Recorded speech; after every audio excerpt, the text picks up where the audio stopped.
하나님 말씀은 신약성경 로마서 10장 9절 한 절 보도록 하겠습니다. 로마서 10장 9절 한 절 보도록 하겠습니다. 하나님 말씀 받으실 때 자리에서 일어나 주시기 바랍니다. 하나님 말씀이 이러합니다. 내가 만일 내 입으로 예수를 주로 시인하며 또 하나님께서 그를 죽은 자 가운데서 살리신 것을 내 마음에 믿으면 구원을 받으리라. 아멘. 우리가 계속해서 복음이 무엇인가에 대해서 살피는 중에 지난주에는 믿음은 말씀을 들음으로써 생겨난다라고 말씀드렸습니다. 그렇기 때문에 예수 그리스도께서 하신 일을 믿기를 원하지만 믿어지지 않는 그런 사람이 할 일은 그저 믿음이 생기도록 기도하면서 기다리는 것이 아니라 말씀을 집어들고 읽어야 된다라고 말씀드렸습니다. 오늘은 믿음이 무엇인가에 대해서 살펴보도록 합니다. 사도 바울은 우리를 그리스도로 인한 죄사함과 생명에 참여하도록 만드는 것에 대해서 이렇게 말을 합니다. 에베소서 2장 8절에 너희가 그 은혜를 인하여 믿음으로 말미암아 구원을 얻었나니 이것이 너희에게서 난 것이 아니요 하나님의 선물이라. 즉 죄인인 우리를 죄를 담당하신 우리 주 예수 그리스도와 연결시켜주는 고리가 무엇이라고 말을 하고 있느냐면 믿음이다라고 말을 하고 있다라는 거예요. 우리 죄인인 우리가 있습니다. 그리고 그리스도는 죄인인 우리가 구원받아야 될 우리가 해야 될 모든 일들을 다 이루어 놓으셨어요. 그러나 여전히 그리스도는 저기 계시고 우리는 여기 있단 말이에요. 근데 이런 우리와 그리스도를 연결시켜주는 것이 무엇이냐? 바로 믿음이다라고 말을 하고 있다라는 것이. 믿음으로 그리스도와 연결되지 않으면 그리스도를 통해서 이루어진 그 모든 은택들이 우리의 것이 되지 않는다라는 것이죠. 그런데 이제 문제는 믿음에 대해서 많은 사람들이 오해를 한다라는 것이에요. 즉 믿음을 우리가 죄사함을 얻을 수 있는 자격을 얻도록 해주는 그 무엇으로 생각한다든지 아니면 믿음을 우리가 죄사함을 받을 수 있는 어떤 마음의 상태로 만들어주는 어떤 것으로 생각하는 경우들이 있다라는 것입니다. 한마디로 믿음을 구원을 얻기 위한 우리 편에서의 어떤 행위로 생각한다라는 것이에요. 기도하는 것, 이것을 우리가 행위다 이렇게 생각하기는 쉽죠. 그런데 믿음을 행위로 생각한다 이런 것은 쉽지 않지만 사실 많은 사람들 안에서 여전히 믿지 못하고 있는 사람들 중에서 믿음을 행위로 생각하고 있기 때문에 믿지 못하고 있는 경우들이 많이 있다라는 거예요. 그래서 오늘은 그런 내용에 대해서 살펴보도록 합니다. 우리의 믿음 때문에 우리가 하나님의 은혜를 받을 자격이 생기는 것으로 생각하거나 믿음 때문에 하나님의 은혜를 살 수 있게 되었다라고 생각하는 경우들, 이런 것들이 다 믿음을 구원받기 위한 어떤 행위로 생각하는 것이다라고 말할 수 있습니다. 그러나 이런 것은 성경이 말하고 있는 믿음이 아니라는 것이에요. 성경이 말하는 믿음은 하나님의 아들에 대한 하나님의 증거를 진리라고 믿고 받아들이는 것을 말하는 것이에요. 죄 문제를 해결하기 위해서 그리스도께서 희생제사를 드리셨는데 그 희생제사가 완전하다. 더 이상 그 죄 문제를 해결하기 위해서 죄인인 우리가 해야 될 일이 아무것도 없다라고 말하는 이 하나님의 증거가 진실하다. 진짜다라고 인식하는 것, 이것이 믿음이라는 것이. 하나님께서 경건하지 않은 자를 위해서 그리스도께서 죽으셨다라고 말하는 이 증거를 진리로 받아들이는 것, 이것이 믿음이라는 것이. 또 그리스도의 죽으심을 통해서 죄인들에게 제공되는 영원한 생명은 단지 그 생명을 목말라 하는 사람이라면 누구라도 값없이 얻을 수 있다라고 선포하실 때 그것이 진리라고 신뢰하는 것, 이것이 믿음이라는 것입니다. 그렇기 때문에 사도 바울은 데살로니가 교회 교인들에게 우리의 증거가 너희에게 믿어졌음이라 라고 말을 합니다. 즉 성경에서 말하는 믿음이라고 하는 것은 성경의 그 증거를 진리라고 받아들이는 것이, 진리라고 인정하는 것이, 이게 바로 믿음이라는 것입니다. 하나님은 성경을 통해서 믿음에 대해서 많은 구절 속에서 말씀을 하고 계십니다. 오늘 또 이제 지난주처럼 성경을 통해서 하나님께서 믿음에 대해서 뭐라고 말씀하셨는지를 살펴보도록 합니다. 이렇게 하는 이유는 자주 말씀드리지만 우리는 태어나면서부터 율법주의자로 태어난단 말이에요. 그래서 어떤 행위를 통해서 하나님의 은혜를 얻으려고 하는 이런 본성이 우리 가운데 내재해 있단 말이죠. 그런 것처럼 믿음에 대해서도 이렇게 율법주의적으로 생각한단 말이에요. 믿음을 어떤 행위로 생각하는 그런 경향들이 우리 가운데 있기 때문에 많은 성경 구절들 속에서 믿음에 대해서 뭐라고 말을 하고 있는지 살펴볼 필요가 있다는 것입니다. 먼저 마가복음 16장 16절에 믿고 세례를 받는 사람은 구원을 얻을 것이요 믿지 않는 사람은 정죄를 받으리라 라고 말을 합니다. 믿느냐 믿지 않느냐, 이것이 그 사람이 구원을 받느냐 또는 정죄를 받느냐를 갈라준다라고 말하고 있어요.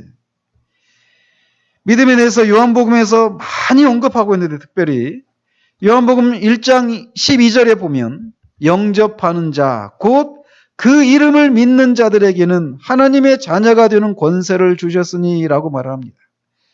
예수 그리스도를 자신의 구세주로 영접하는 자, 즉 그것은 결국 그 예수 그리스도의 이름을 믿는 것인데 그렇게 믿는 자들에게는 하나님의 자녀가 되는 권세를 주신다라고 말씀하고 있습니다. 또 요한복음 3장에서는 15절부터 18절에서 이렇게 말씀하고 있어요. 모세가 광야에서 뱀을 든 것 같이 인자도 들려야 하리니 이는 그를 믿는 자마다 영생을 얻게 하려 하심이니라. 하나님이 세상을 이처럼 사랑하사 독생자를 주셨으니 이는 저를 믿는 자마다 멸망하지 않고 영생을 얻게 하려 하심이라. 믿음은 영생을 얻도록 하기 위한 것이다라고 말씀하고 있다는 것입니다. 그런데 그렇게 믿는 자는 또 심판을 받지 않지만 믿지 않는 자는 이미 하나님의 독생자 이름을 믿지 않고 있기 때문에 이미 심판을 받았다라고 3장 18절에서 얘기를 하고 있습니다. 또 같은 장 36절에서 아들을 믿는 자에게는 영생이 있고 아들에게 순종하지 않은 자는 영생을 보지 못하고 도리어 하나님의 진노가 그 이후에 머물러 있느니라 라고 말씀하십니다. 즉 예수 그리스도 하나님의 아들을 믿는 자에게는 이미 영생이 있다라는 거예요. 나중에 주어지는 것이 아니라 이미 영생이 있다라는 것입니다. 그리고 아들을 믿지 않는 자, 아들에게 순종하지 않는 자는 하나님의 진노가 그 이후에 머물러 있다라고 얘기하고 있습니다. 또 요한복음 5장 24절에 내가 진실로 진실로 너희에게 이르노니 내 말을 듣고 또 나를 보내신 이를 믿는 자는 영생을 얻었고 심판에 이르지 아니하나니 사망에서 생명으로 옮겼느니라 라고 말씀하십니다.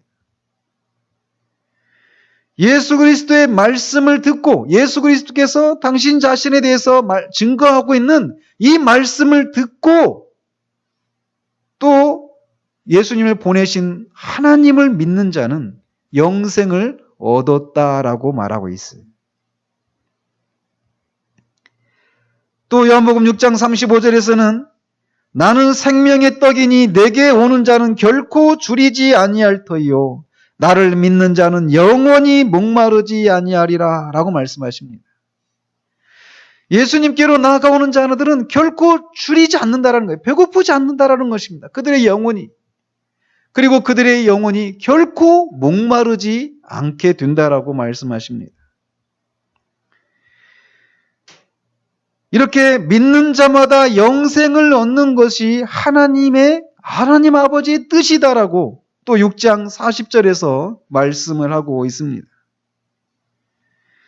이렇게 요한복음을 기록한 사도 요한은 오직 이것을 기록함은 너희로 예수께서 하나님의 아들 그리스도이심을 믿게 하려 함이요 또 너희로 믿고 그 이름을 힘입어 생명을 얻게 하려 함이니라 라고 말씀하고 있습니다.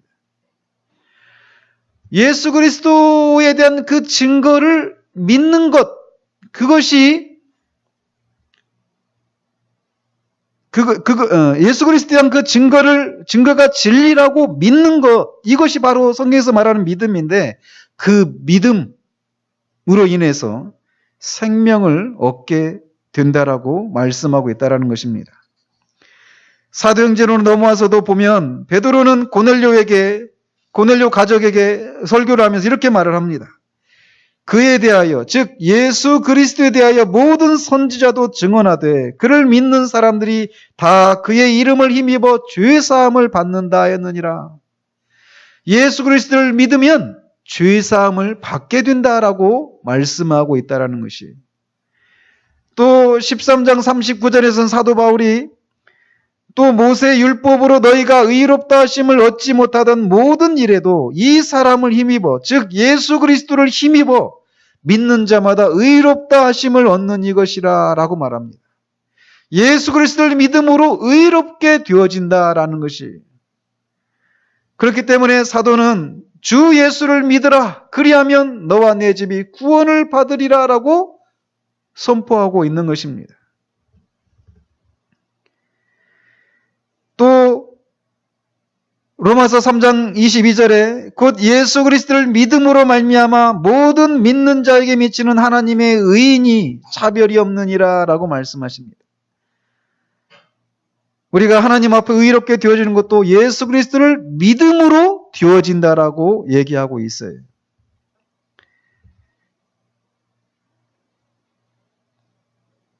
또 오늘 우리가 읽은 이 본문에서처럼 내가 만일 내 입으로 예수를 주로 시인하며 또 하나님께서 그를 죽은 자 가운데서 살리신 것을 내 마음에 믿으면 구원을 받으리라 라고 말씀하고 있습니다.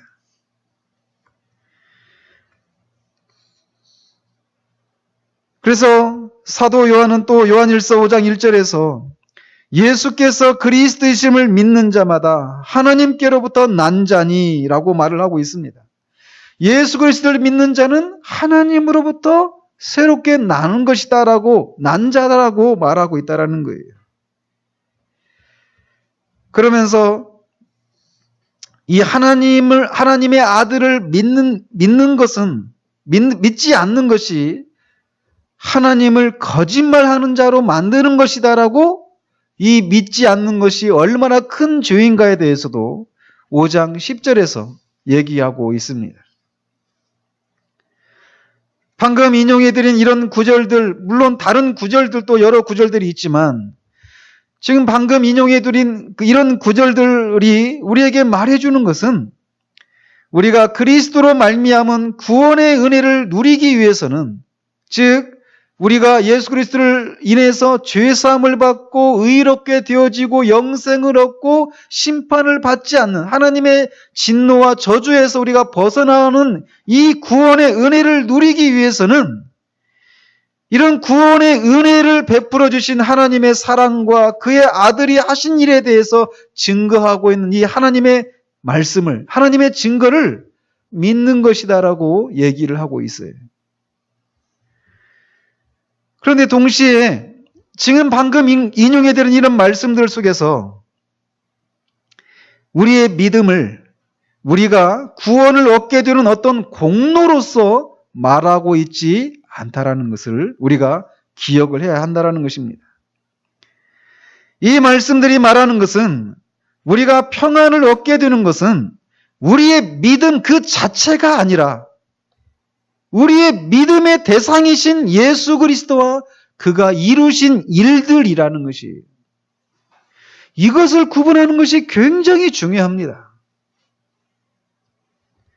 그러면서 우리가 그를 믿는 것 외에는 구원의 길이 없다고 하는 것을 분명하게 말하고 있고, 하나님의 이 증거, 그리스도에 대한 이 증거를, 이 말씀들을 믿지 않는 불신앙의 죄가 얼마나 큰가, 하나님을 거짓말하는 자로 만드는 것이다라고 우리에게 말해주고 있다라는 것이.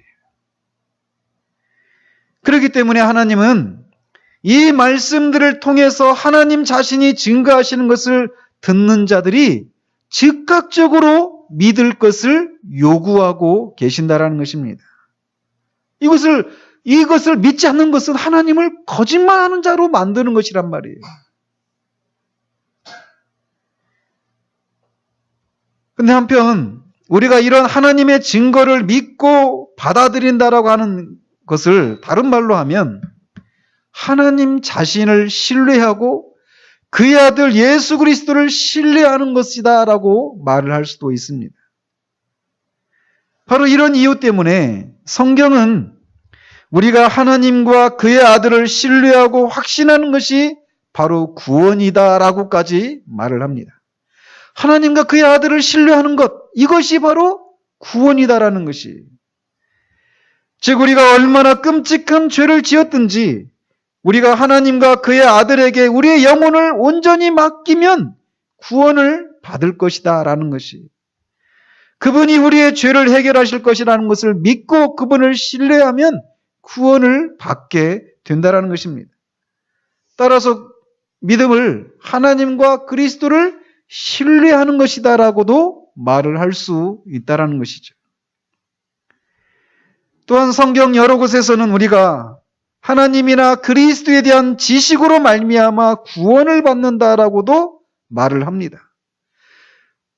그리스도를 믿음으로 말미암아 구원을 받는다 이렇게 말을 하기도 하고, 하나님이나 그리스도를 아는 지식으로 말미암아 우리가 구원을 받는다라고도 말을 하고 있다라는 것이에요. 여기서 말하는 하나님과 그리스도에 대한 지식이라고 하는 것은 하나님을 알되 예수 그리스도께서 자기 자신을 우리에게 계시해 주신 그대로 아는 것을 의미합니다. 그렇기 때문에 우리 주님은 영생은 곧 유일하신 참 하나님과 그의 보내신 자 예수 그리스도를 아는 것이니이다라고 말씀을 하고 계십니다. 즉 우리의 구원을 하나님과 예수 그리스도를 아는 것과 연결시켜 놓았다라는 것이에요. 또한 사도 바울은 그리스도의 죽으심과 무덤의 묻히심과 다시 부활하심에 대해서 고린도전서 15장에서 얘기하면서 이렇게 말을 합니다. 너희가 만일 나의 전한 그 말을 굳게 지키고 헛되이 믿지 아니하였으면 이로 말미암아 구원을 얻으리라. 이렇게 말을 하고 있어서 구원이 사도들이 전한 그 증거를 굳게 지키는 것과 관계가 있다라고 얘기를 하고 있습니다. 이렇게 하나님께서는 구원에 대해서 믿는 것과 또 하나님과 그의 아들을 신뢰하는 것, 또 그를 아는 것, 또 그의 증거를 굳게 지키는 것, 이런 것들과 구원을 연결시켜 놓은 것을 우리가 보게 됩니다. 그러나 이것은 구원이라고 하는 것이 우리가 믿고 신뢰하고 알고 굳게 지키는 우리의 행위에 달려있다라고 하는 것을 말하지 않는다라고 하는 것을 우리가 기억을 해야 돼요. 즉 구원은 우리의 믿는 행위, 우리의 신뢰하는 행위, 아는 행위, 굳게 지키는 행위, 이런 것들에 달려있는 것이 아니라 우리가 믿고 신뢰하고 알고 굳게 지키는 사람이나 대상에 달려있다라는 것입니다. 이 구분을 아시겠습니까? 또한 구원은 믿고 아는 것에 대한 상급이나 보상으로 주어지지 주어지지 않는다라고 말하고 있어요. 우리의 믿음과 지식의 대상이 되는 분들이 바로 우리의 구원이라고 말을 하고 있다는 것입니다. 우리의 구원에 있어서 어떤 행위도 구원의 공로가 될 수 없습니다. 만약 우리의 믿음 때문에 우리가 구원을 받는다라고 생각한다면 그것은 믿음을 우리의 구원을 위한 하나의 어떤 공로적인 행위로 만드는 것이고, 그런 것이 아니라면 최소한 하나님의 은혜를 받을 수 있는 자격을 부여하는 행위로 만드는 것이 됩니다. 이렇게 되면 은혜는 더 이상 은혜가 아니에요. 은혜에는 어떤 행위도 포함이 될 수 없다라는 것이죠. 따라서 이렇게 되면 은혜가 아니라 믿음이라고 하는 행위에 대한 싹스로, 보상으로 우리가 구원을 받게 되는 것이다라는 것입니다. 이렇게 해서 우리의 믿음을 그리스도께서 이루신 구원 사역의 한 부분으로 만드는 것이 되고 만다라는 것이에요. 곧 우리의 믿음을 하나님의 아들이 이루신 구원 사역에 대한 끝마무리로 만드는 꼴이 되고 만다라는 거예요. 그래서 우리의 믿음이라고 하는 이 끝마무리가 없다면 그리스도의 구원 사역은 불완전한 상태로 끝나고 우리의 믿음이라고 하는 이 마지막 행위가 더해져서 완성되는 것이 되고 만다라는 것이죠. 그렇기 때문에 자신의 믿음을 믿거나 자신이 하나님과 그리스도를 신뢰하는 것을 자신의 구원의 근거로 삼는다면 우리는 언제나 비참한 상황 가운데 빠질 수밖에 없습니다. 왜냐하면 우리의 믿음이나 신뢰라고 하는 것은 우리의 경험이 말을 해주고 있잖아요. 언제나 왔다 갔다 합니다. 그래서 우리 늘 불완전하고 늘 요동하는 것이기 때문에 우리가 믿는 것 또는 우리가 신뢰하는 것, 그것을 우리의 구원의 근거로 삼는다라면 우리는 항상 비참한 가운데 빠질 수밖에 없다라는 것이. 오직 주 예수 그리스도를 믿는 것만이 우리가 영원한 평강을 얻을 수 있는 유일한 길이 된다라는 것입니다. 이와 같이 우리의 믿음을 믿는 것이 아니라 오직 예수 그리스도를 믿는 믿음만이 우리와 그리스도를 하나로 묶어주는 유일한 끈이 되는 것이에요. 그렇다고 해서 믿음이 그런 끈이 될 수 있는 것은 믿음 그 자체 안에 어떤 신통한 힘이 있기 때문이 아니라는 것도 우리가 기억을 해야 합니다. 오직 진리를 알고 믿음으로써 우리 영혼이 예수 그리스도와 그의 구원 사역을 붙잡을 수 있기 때문에 그렇지, 믿음 그 자체 어떤 신통한 힘이 있기 때문에 그리스도와 우리를 묶어주는 유일한 끈이 될 수 있는 것은 아니다라는 것이. 믿음은 우리 그리스도를 붙잡지 않는 한 아무런 의미가 없습니다. 믿음 자체는 아무런 신통한 힘이 있어서 믿음 자체로 어떤 의미가 있는 것이 아니에요. 믿음이 의미가 있는 것은 그리스도를 붙잡는 것에서만 의미가 있는 것이라는 것입니다. 그런데 믿음이 그리스도를 붙잡는 것은 그리스도에 관한 진리나 증거를 붙잡음으로써 가능해집니다. 그렇기 때문에 사도는 지난주도 우리가 말씀드린 것처럼 믿음은 들음에서 나며 들음은 그리스도의 말씀으로 말미암았느니라 라고 말을 하고 있는 것입니다. 또 그래서 주님은 진리를 알지니 진리가 너희를 자유케 하리라 라고 말씀을 하신 것이에요. 그렇기 때문에 성경에는 구원받은 자들과 구원받지 못한 자들을 진리와 연결시켜서 다양한 방식으로 표현하고 있는 것을 보게 됩니다. 예를 들어서 구원받은 자들을 진리를 아는 자들이라고 말을 합니다. 또는 데살로니가 후서에서는 진리를 믿은 자들이라고 말을 하기도 하고, 사도 요한 같은 경우는 우리가 진리에 속한 자들이라고 말을 합니다. 그래서 사도 바울은 이렇게 자기 자신을 이런 진리의 지식을 전하는 자라고 자기 자신을 소개하고 있어요.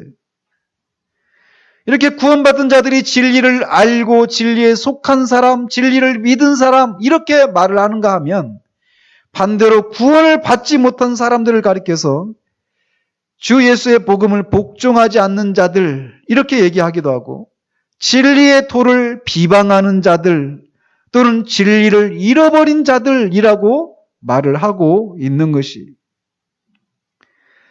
이렇게 진리를 아는 것을 통해서만 그리스도를 붙잡는 것이 가능하기 때문에 사탄은 어떻게 해서든지 사람들에게서 진리인 하나님의 말씀을 듣고 깨닫는 것을 방해하는 것입니다. 따라서 주님은 씨 뿌리는 비유에서 이것에 대해서 이렇게 경고하고 계셔요. 씨는 하나님의 말씀이요 길가에 있다는 것은 말씀을 들은 자니 이에 마귀가 가서 그들이 믿어 구원을 얻지 못하게 하려고 말씀을 그 마음에서 빼앗는 것이요. 지금도 사탄은 그런 일들을 우리들 안에서 하고 있는 것입니다. 하나님의 말씀인 씨를 설교자들을 통해서 계속 뿌리고 있는데 그 말씀이 열매를 맺지 못하는 거예요. 그래서 구원에 이르지 못하는 것입니다. 왜요? 그 말씀이 그 마음밭에 뿌려져서 뿌리를 내리고 줄기가 싹을 내고 줄기와 열매를 맺는 이런 일이 일어나지 못하도록 말씀이 뿌려지는 족족 사탄이 그 말씀을 여러분들의 마음 가운데서 뺏어가기 때문에 말씀의 그런 열매들이 맺히지 못하고 있다는 것입니다. 사도 요한도 이렇게 말씀을 들어야만 그리스도를 붙잡는 믿음이 생기는 것이 가능하기 때문에 이렇게 얘기를 합니다. 오직 이것을 기록함은 너희로 예수께서 하나님의 아들 그리스도이심을 믿게 하려 함이요 또 너희로 믿고 그 이름을 힘입어 생명을 얻게 하려 함이니라. 성경을 요한복음, 특별히 요한복음, 모든 성경이 다 그렇지만 특별히 요한복음을 기록한 목적이 바로 너희로 하여금 믿어 예수 그리스도를 믿고 그 이름을 힘입어서 생명을 얻게 하기 위한 것이라는 거예요. 그러므로 진리를 들어야 믿음이 생깁니다. 그런데 문제는 거듭나지 않은 사람은 그리스도와 그의 대속사역에 대한 진리를 증오한다라는 것이. 왜냐하면 거듭나지 않은 사람은 그리스도 자신을 증오하기 때문에 그렇습니다. 아니 좀 더 정확하게 얘기한다면 시편을 통해서 주님이 말씀하신 것처럼 아무 연고 없이 자기를 미워한다라고 말씀하셨던 것처럼 거듭나지 못한 사람은 그렇게 그리스도와 그의 대속사역을 미워하기 때문에 진리를 들어도 믿음이 생겨나지를 못하게 된다는 것입니다. 제가 우리 카페에도 올려놨지만 영화 그 회복이라고 하는 다큐멘터리에 등장하는 그 간증하고 있는 그 두 자매 중에 어떤 한 자매가 그런 얘기를 해요. 자기가 그 이웃으로부터 예수 그리스도에 대한 얘기를 들었다라는 것이죠. 예수님이 메시아다. 이런 얘기를 들었는데 예수님에 대해서 자기가 아는 것도 없다라는 거예요. 들어본 적도 없다라는 것입니다. 근데 다만 한 가지 그것만 들었는데 곧장 자기 안에서 자기도 놀랄 정도로 예수 그리스도에 대한 어떤 막 그런 증오감이 적대감이 자기 안에서 막 일어나더라는 것이죠. 이게 거듭나지 못한 사람의 마음의 상태라는 것입니다.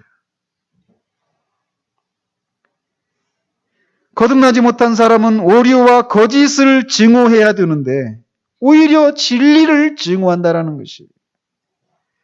바로 이런 이유 때문에 성령의 사역이 절대적으로 필요해지는 것입니다. 지금도 수많은 사람이 이런 이유 때문에 구원 밖에 있는 것이. 그리스도와 그의 진리를 증오하는 그런 마음 상태 때문에 구원 밖에 있는 것이. 이런 마음 상태 때문에 성령의 사역이 절대적으로 필요합니다. 진리를 향한 죄인의 이런 증오심과 적대감을 적대하기 위해서, 그리고 죄인으로 하여금 그런 기꺼운 마음으로 진리와 참되신 하나님을 알고자 힘쓰도록 만들기 위해서 성령의 사역이 절대적으로 필요한 것이라는 것이죠. 감사한 것은 우리에게 절대적으로 필요한 이 성령을 하나님 아버지께서 주시기를 아까워하지 않으신다라는 것입니다. 그렇기 때문에 어떤 사람이 자신의 영혼의 구원을 위해서 추구하는 마음을 갖고 자신의 영혼의 상태에 대해서 염려하는 마음을 갖기 시작한다라고 하는 것은 그 영혼 안에서 혈과 육을 초월하는 그 무엇이 역사하고 있다라고 하는 것을 보여주는 증거가 되는 것입니다. 이렇게 우리가 믿는 사람이 되기 위해서는 하나님의 성령의 능력이 절대적으로 필요한데, 이것은 믿음이 아까도 말씀드린 것처럼 신비로운 것이기 때문에 그런 것이 아니에요. 또는 우리 영혼의 위대한 활동이나 노력이 바로 믿음이기 때문에 성령의 능력이 절대적으로 필요한 것이 아니다라는 것입니다. 어떤 것을 믿는 것은 우리 어떤 그런 그런 작용 중에서도 가장 단순한 것에 불과합니다. 물론 이렇게 말한다고 해서 하나님의 능력이 필요하지 않다, 이걸 말하는 것은 아닙니다. 말씀드리고 싶은 것은 믿음을 호라티우스 보나레가 얘기하고 있는 것처럼 믿음을 신비화시키거나 찬미하는 것, 이것을 우리가 피해야 하기 때문에 이런 말씀을 드리는 것이에요. 믿음 자체의 공로나 중요성을 부여하기 위해서 믿음을 신비화시키거나 찬미하는 것, 그래서 믿음이 보유하고 있는 뛰어난 성격이나 자질 때문에 믿음이 자기 자신을 의롭게 할 수 있게 하려는 것, 이런 것을 피해야 하기 때문에 이런 말씀을 드리는 것입니다. 우리가 믿는 사람이 되기 위해서 반드시 성령의 능력이 필요한데 그 이유는 무엇이냐? 믿어야 하는 진리에 대해서 우리가 품고 있는 반감 때문에 그렇다라는 거예요. 또 우리가 신뢰해야 할 분을 향한 우리의 적대감 때문에 성령의 능력이 필요한 것이지, 믿음 그 자체가 어떤 신비한, 그래서 찬미할 만한 그런 어떤 신비로운 것이기 때문에 성령의 능력이 필요한 것이 아니다라는 거예요. 성령의 능력이 필요한 것은 우리의 마음, 진리를 증오하고 우리가 믿어야 될, 붙들어야 될 그 대상이신 그리스도를 향한 증오심을 바꾸기 위해서 성령의 능력이 필요한 것이다라는 것을 기억해야 한다는 것입니다. 이렇게 우리는 믿음 그 자체를 우리를 의롭게 만드는 신통한 것으로 만들어서 찬미하는 것을 피해야 하는 것처럼 또 다른 극단으로 치우쳐서도 안 됩니다. 즉, 믿음이 어떤 신통한 능력을 가지고 있어서 그 자체로 우리를 구원에 이끄는 그런 것이다. 그렇기 때문에 그런 믿음을 만들어내기 위해서 성령의 능력이 필요하다, 이렇게 생각하는 것도 우리가 피해야 되지만 또 다른 극단으로 치우쳐서도 안 된다는 거예요. 이게 뭐냐? 믿음을 신비화하지 않기 위해서 믿음을 이젠 정반대로 너무나 단순화시켜버려서 성령의 역사를 불필요한 것으로 만드는 것도 우리가 피해야 한다는 것입니다. 아이러니한 것은 사람이 믿음을 이렇게 아무것도 아니고 아주 단순한 것이다 라고 말하고 단순하게 보면 볼수록 오히려 자신의 죄책을 더 많이 발견하게 됩니다. 어떤 죄책을? 이렇게 단순한데 믿지를 않고 있는 거예요. 믿는 것이 이렇게 단순한데 분명히 성경에서 말하고 있는데 그리스도께서 어떤 일을 하셨고 그리스도가 어떤 분이신지를 분명하게 말하고 있는 이것을 믿지를 않고 있는, 이렇게 단순한데도 믿지 않고 있는 이것을 통해서 자신의 죄책감을 더 많이 발견하게 된다는 것이. 왜냐하면 믿는 것이 그렇게 단순한데 진리를 단순하게 받아들이는 일에 관해서 굉장히 끔찍스러운 적대감을 마음에 품고 있다는 사실을 발견하게 되기 때문에 그래요. 그리고 그 결과 이런 자신 안에 있는 그 적대심을 압도하기 위해서는 신적인 능력으로 돕는 이가 반드시 있어야 한다라고 하는 자신의 필요를 더 많이 보게 되었기 때문이라는 것입니다. 사람들이 믿는 것이 어려운 근본적인 원인은 철저한 자기의 때문에 그렇습니다. 자기의 노력과 수고를 통해서 믿으려고 애를 쓰고 믿음을 갖기 위해서 애를 쓰는 것은 이런 자기의의 표시에 불과하다라는 것이. 사람들은 자신의 영혼을 구원하기 위해서 자신이 무엇인가 하는 것을 본능적으로 좋아합니다. 자신을 구원하는 일에 자신이 아무것도 하지 못하는 것에 대해서는 오히려 분개를 해요. 비슷한 이것을 설명할 어떤 그 예가 될 수 있을지 모르겠는데, 제가 결혼할 때 좀 이렇게 반대가 있었어요. 어느 날 저희 장인어른이 되실 분을 같이 찾아갔습니다. 저는 사실 며칠을 하나님 앞에 막 기도를 했어요. 정말 성령께서 이 예서의 마음을 하룻밤 사이에 바꾸신 것처럼 정말 그 마음을 주장해 주시기를. 왜냐하면 저는 사실 두려웠거든요. 가서 이 골프채로 맞는 거 아닌가. 그런 두려움을 가지고 갔습니다. 정말 반대하실 때 어떤 논리로 설득을 할까 막 이런저런 생각들 하면서 하나님 앞에 정말 하나님께서 이렇게 역사해 주시기를 위해서 막 기도하고 갔어요. 근데 기대하지 못했던 환대를 받고 왔습니다. 그리고 돌아왔는데 제 마음에 불편함이 있는 거예요. 실컷 하나님께서 그렇게 해주실 것을 기도하고 막 간절히 구했는데 정작 그런 일이 일어나니까 그 상황에 제가 아무것도 하지 못한 이것에 대해서 제 안에서 어떤 분노 같은 것들이 있는 것을 발견하게 된 거예요. 인간이 그런 거구나.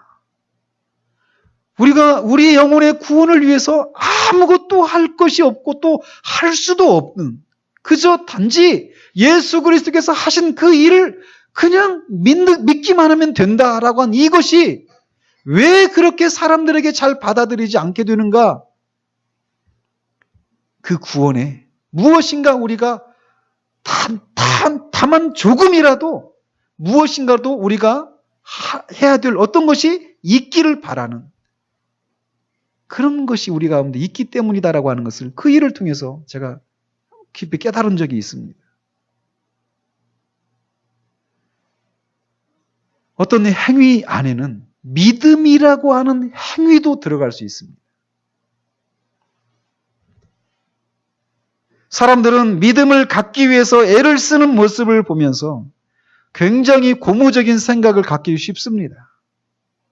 그러나 이것은 오히려 자기 의의를 쌓고 있는 지독한 영적인 교만에 불과하다라고 하는 것을 알아야 해요.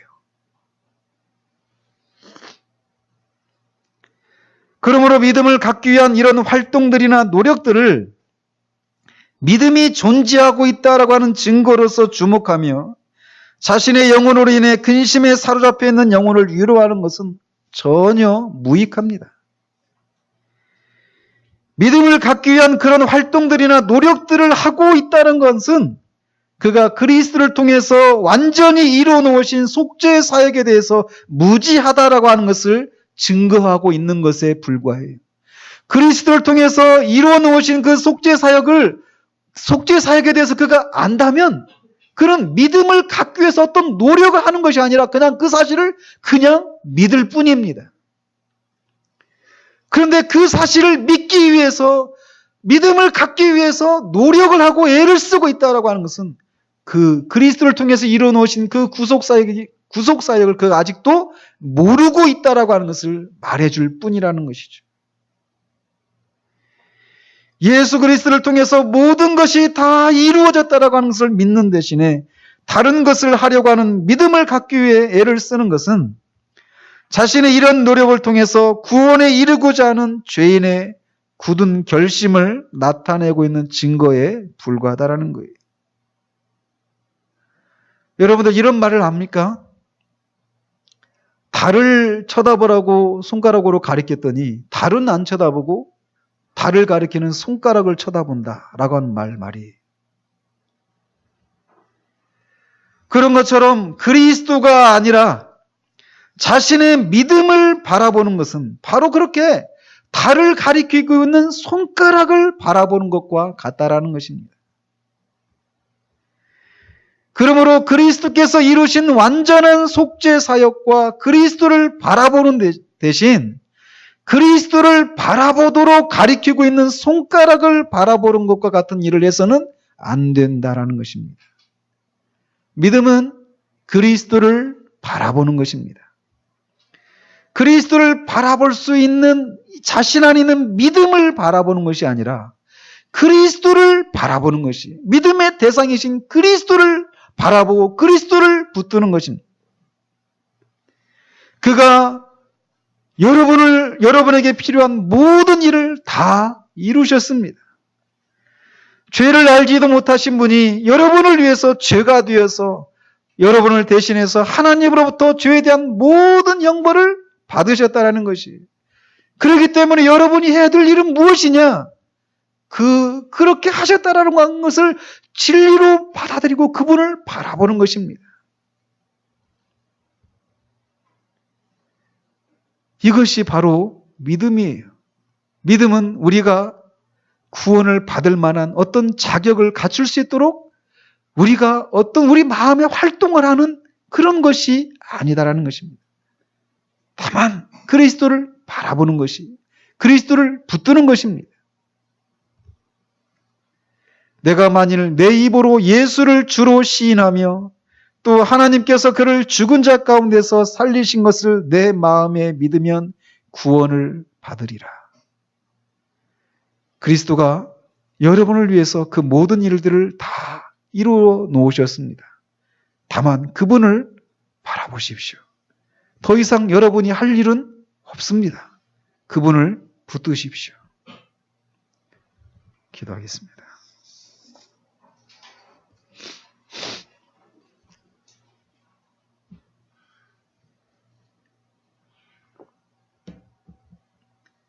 하나님 아버지, 우리는 얼마나 자주 우리 영혼의 구원을 위해서 우리가 무엇인가를 해야 되는 것으로 얼마나 자주 생각하기 쉬운지요. 기도를 통해서 또는 이런저런 선행을 통해서 구원에 이르지 못한다라고 인정한 후에라도 예수 그리스도를 믿음으로 말미암아 구원을 받는다라고 하는 이 복음 앞에서조차도 우리는 그 믿음을 어떤 행위로 만들어버리는 그런 경우들을 우리는 많이 발견하게 됩니다. 구원은 결코 하나님의 은혜를 받아낼 수 있는, 은혜를 살 수 있는 어떤 자격을 얻고 살 수 있는 어떤 능력 그 자체가 아니라고 하는 것을 우리가 살펴보았습니다. 믿음은 하나님께서 말씀을 통해서 그리스도에 대해서 말씀하고 계신 그런 증거들을 진리라고 받아들이는 것, 인식하는 것, 그것이 믿음이라고 하는 것을 우리가 살펴보았습니다. 하오니 정말 예수 그리스도를 믿기 위해서 또 무엇인가를 하는 것이 아니라 다만 그 말씀을 정말 진리로 믿고 그리스도를 바라보는 그런 일들이 아직 믿지 않는 자들 가운데 일어나기를 소원합니다. 그래서 더 이상 방황하지 않고 믿음 그 자체가 우리를 구원해 주시는 것이 아니라 믿음의 대상이신 그리스도가 하나님이 우리를 구원해 주신다는 것을 믿고 그분을 바라봄으로 죄사함과 의롭다 하심과 생명을 얻는 일들이 사람들에게 일어나게 하시고 바로 또 그 사실 때문에 우리가 어떤 상황 가운데서든지 주님께서 우리를 구원하신 주님께서 결코 변함이 없으심을 우리를 부르신 주님에게 후회하심이 없으심을 기억하고 어떤 상황 가운데서든지 영원히 평강을 누릴 수 있는 은혜가 있기를 소원합니다. 우리 주 예수 그리스도 이름으로 기도합니다. 아멘.